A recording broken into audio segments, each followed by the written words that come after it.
P की हर घर तिरंगा मुहिम के तहत हीरानगर में तिरंगा रैली का इनेकाद किया गया। रैली में BJP senior leader Manish Sharma ने भी शिरकत की। उन्होंने कहा कि सबको तिरंगा प्रोग्राम कौमी त्यौहार की तरह मनाना चाहिए। डीडीसी किरण अंतरे ने कहा है कि हीरानगर कुर्बानियों की सरजमीन है। उन्होंने कहा कि हम यहां से पाकिस्तान को यह पैगाम देते हैं कि हिंदुस्तान का हर शहरी तिरंगे को दिल से प्यार करता है और इसे गलत नजरों से देखने वालों को सजा देने की ताकत रखता है। आज 11 तारीख से हर घर तिरंगा अभियान पूरे देश में और जम्मू कश्मीर में इसको आज शुरुआत इसकी की है।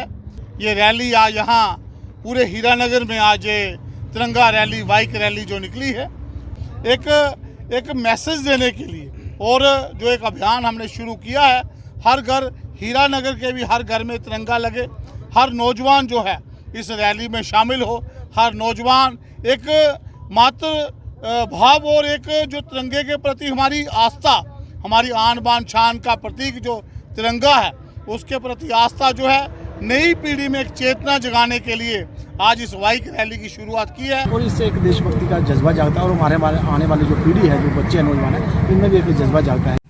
हर घर तिरंगा मुहिम के एक हिस्से के तौर पर जिला रामबन में तहसील सतह पर तिरंगा रैलियां निकाली गईं। गोल, अखड़ाल, रामसू और खारी में मेगा रैलियां निकाली गईं। रैलियों में मकामी लोगों, तलबा और सरकारी अफसरान की पुरजोश शिरकत देखने में आई।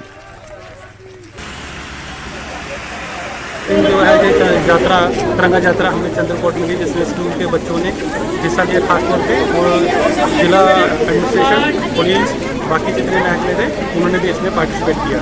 तो ये यात्रा जो है ये 15 अगस्त तक ऐसे ही चलती रहेगी।